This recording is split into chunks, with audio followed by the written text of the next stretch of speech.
Hey, everybody. Welcome back to another edition of New York Sports Rehab. It's been a while, but today we're making this show all about New York Rangers rehab as the season has come to an end.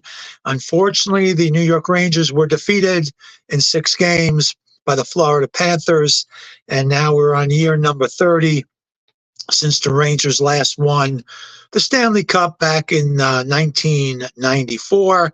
And I wanted to give it a couple of days to digest before I actually went ahead and did the podcast, so I wouldn't let my emotions get the best of me and maybe make some statements that once I had a chance to go back and think about, maybe they would be a little rash.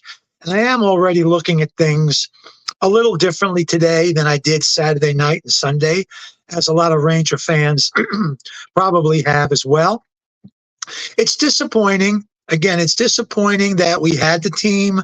We thought we were a team of destiny. The Rangers had the best record in all of hockey this year. They had the most wins. They had the most points. They won the President's Cup, and it looked like they were primed for a run right to the finals. And once again, the Rangers have come up short. And for the second time in 3 years, they have made it to the Eastern Conference Finals, but lost in 6 games. Last time to the Lightning, and this time to the Panthers. They have made the playoffs now in 3 straight years. But the question is, where do we go from here? How does the team get forward and take it to the next level? The next level meaning that you have a good, very good regular season, but you can also defeat the other elite teams in the playoffs. And you can't lose fact, the Rangers were playing a hockey game on June 1st. 28 other teams were not. Most of the teams in the NHL have been long done. Some of them have been done since the middle of April. And the fact that you were one of 4 teams standing in June says a lot.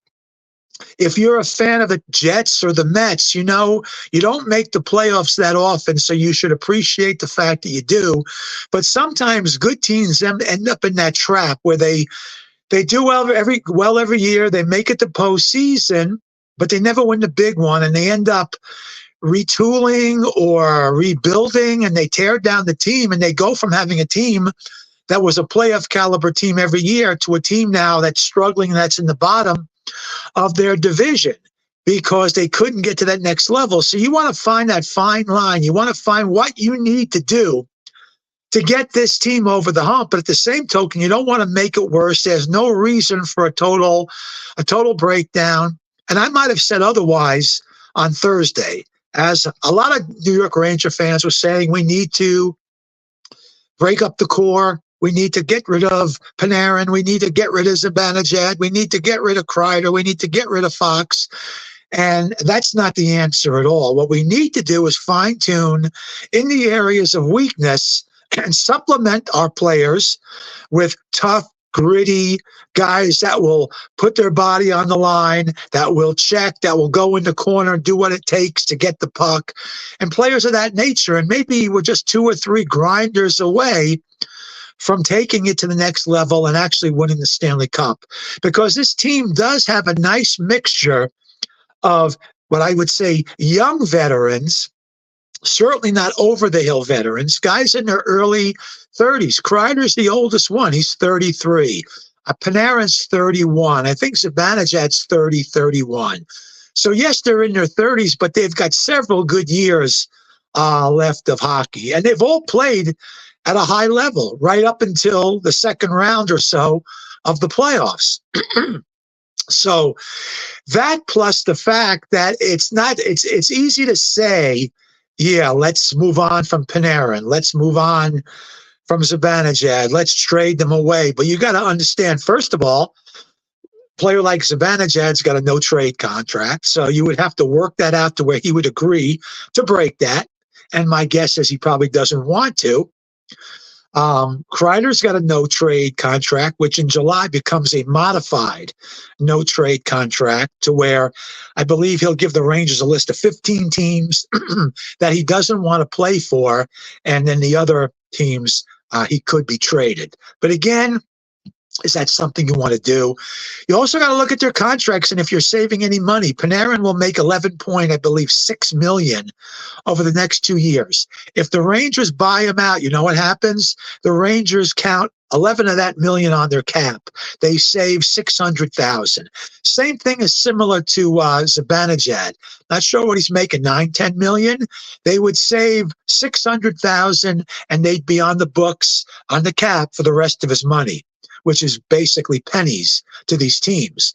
So is it worth buying out Panarin and getting rid of him without a viable replacement to save $600,000? And is anyone going to trade for these players with the salary that they have? In the case of Zibanejad, I think he's got 6 or 7 more years left on his deal.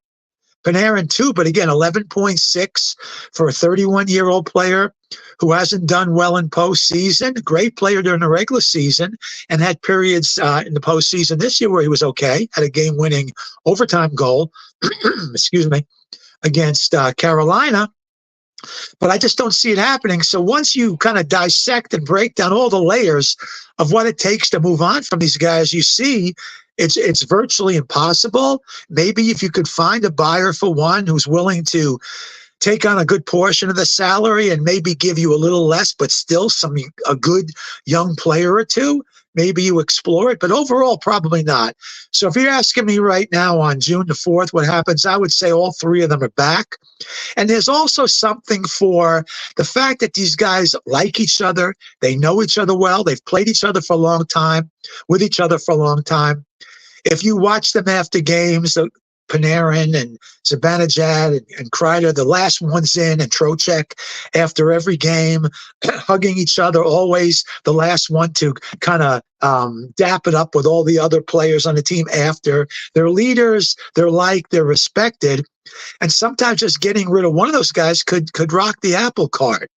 So there's something to be said there. If you're asking me how this team improves, it's with the bottom line guys. And we've said this before, 3rd or 4th line guys, a couple of forwards that can come in and do those things that were missing, the things that the Florida Panthers were doing, block shots more, get more physical, put the body on your opponent every chance you get, lay out as much as you can, that type of player.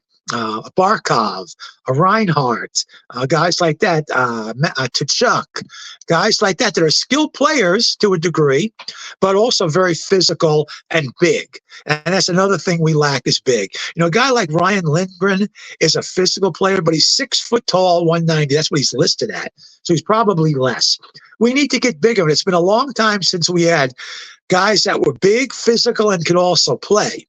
We've always had one or the other. You bring a Ryan Reeves in, and he's big and physical, and he can fight, but he doesn't have much in terms of hockey skill.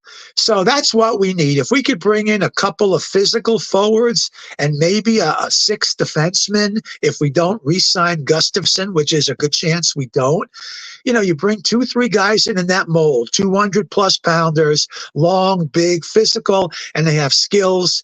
You could bring back a guy like Frank Vatrano. He'd be perfect for this team. He's one of the reasons why the Rangers made it to the conference finals 2 years ago with a team that was really young and just getting their feet wet for the first time, including Igor for his very first playoff run ever. It was the guys we brought in at the break that year, Mott, Kopp, and Vatrano. Not household big names. I'll be honest with you, I hadn't heard of any of them when the Rangers first got them. But boy, did they help the team. None of them were stars. But even Mott on the 4th line, they were grinders. Mott was like the ever-ready bunny, always zipping around. And Vatrano was tough, but also with skill. You could play that guy in the 1st and 2nd line. Same thing with Andrew Kopp. And then last year, we kind of deviated during the break and brought in Tarasenko and Kane, and we just brought in more of what we already had, and we were eliminated in the first round because we didn't bring in those guys to complement the stars we do have. And this year, I thought was the worst in terms of deadline acquisitions. Roslovic was okay during the regular season, but didn't give you much in postseason. I'll always remember in Game 6 with him, had an open look, open net pretty much, and just sailed the puck right over the net. could have tied the game and made all the difference in the world. Wenberg didn't give you much during the regular season. I think he had one goal. He gave you one. He did give you a big goal on a deflection in overtime. I believe it was game 3 against the Panthers. That'll be his claim to fame because neither one of those guys will be back. But that goes a long way as well, not only improving the team this summer and bringing in those guys of need, but also bringing a couple of guys in at the deadline next year, if need be, that fit the mold of what we need to get over the top. Because Tarasenko made a difference with the Florida Panthers. Even though he didn't score a lot, he was throwing his body around a bit, blocking shots. You look at a guy like Gensel on Carolina. I was worried about the Carolina series in that game 6. And had we not won that, one of the guys that would have been you could probably attribute their success to would be Jay Gensel, who is a great playoff player and has killed the Rangers. I think he's got like 20 playoff goals against them. Maybe not 20. I might be exaggerating, but he's got a lot of playoff goals against the Rangers. 20 seems like way too much, but I know he's got a lot. Anyway, so that's what I think we need to do. Hold on to your core unless you're overwhelmed. They're not untouchables. If you're overwhelmed with an offer, fine. If not, the top 3 guys are back. Adam Fox is a very good player. He played injured. Wouldn't be surprised if you find out in the coming weeks he needs a surgery of some sort. He was definitely hurt. You got to try to re-sign a Ryan Lindgren.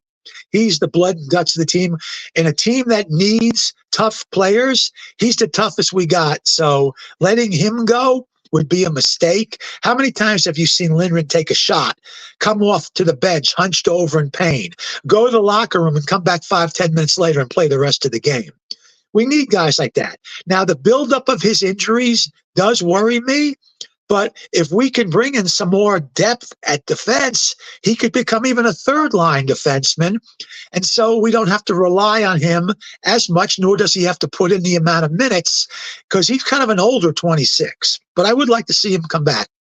But out of all that, the number one thing the Rangers need to do is extend Igor Shesterkin.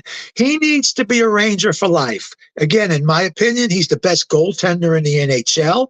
Without Igor, we don't make it this far. Without Igor, we get swept by the Panthers, and we may even get beat by Carolina the round before. And who knows if we even go far or make the playoffs without Igor Shesterkin. So he is the cornerstone. He is the franchise. He needs to be locked up for 5 to 10 years with a salary of pretty much whatever he wants. If he wants to be the highest paid goalie in the NHL, then make him the highest paid goalie. So when you make these moves, you have to have an eye on the future. You have to look at Lafreniere, who's finally blossomed into the star that the Rangers thought he would be when he was drafted number 1 overall. I think everyone involved with hockey who was calling him the next Gretzky thought he would be a star. Will he be the next Gretzky? I don't know, but he's got he's showing the ability now during the regular season and postseason to be a star player in the NHL. So you need to lock up Shesterkin. You need to extend Lafreniere. You have to try to bring back Miller on a long-term deal. I know at times he drives you crazy. He'll commit a stupid penalty. He'll have a couple of takeaways here or there, but the guy's a big, strong, long, lean, young still forward. And again, we're looking for those players, so you've got to find a way to extend him as well. So it's not so easy when you say, gut the team, get rid of this player, get rid of that player. You got to look at the cap. You got to look at the no trade clauses. You got to look at the players we got coming up for contracts. And when all that's said and done, then you look to supplement that with available players that will fit into your system, that fit the mold of the player you're looking for right now, and that fills our needs and our weaknesses. And I think you can get some third and fourth line solid guys at a reasonable rate that can improve your team. And again, keep all options open. No one's untradeable, but at the same token, you're going to have to be blown away to trade one of those top guys. The last 2 guys I'll talk about where if we're looking to save some money and you're looking to move on from a couple players, these would be my top 2. The first one is Kaapo Kakko. You're not going to save a ton of money there because he's on a bridge deal right now, not making more than I guess a couple of million, 2 or 3. So you'll save a little, but not a lot. Kakko has been here now, I don't know what, 2018, 19, and he's had a chance, and he really hasn't really ever developed it. There was a period where he looked like he was starting to, and then he got hurt. And since then, he really hasn't done much. And when you're a healthy scratch for 2 years in a row in postseason, that tells you how your coach and your organization feel about you. And at 24 years old right now, I don't think we can commit to him. We can't extend him because that's what he's due. So I think it's time to move on from Kaapo Kakko, recoup whatever money there that you no longer have to pay him, and that gives you a little bit more in your cap. But I'd rather have a more proven, tougher player, even if he's a little older, than Kaapo Kakko. There's still a chance he may develop. He's still very young. Each player develops at a different age. There's a lot of things to his game that you gotta like. He's not a scorer, but he can play physical to some degree. He moves well, but he just doesn't put the puck in the net. Never. So, and he just hasn't gotten to that next level. So I'm fine with moving on from Kaapo Kakko. And then you got Jacob Trouba, who I kind of, he's the kind of guy that probably every other team and fan in the NHL hates.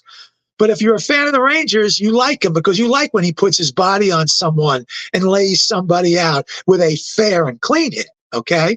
The problem is that's all he really does. He doesn't score goals. He doesn't skate that well. He's not a great passer. He doesn't do much on special teams. And most of all, you're paying him $8 million a year to be your captain, to be, part of that chemistry, and to hit people pretty hard from time to time. And that's it.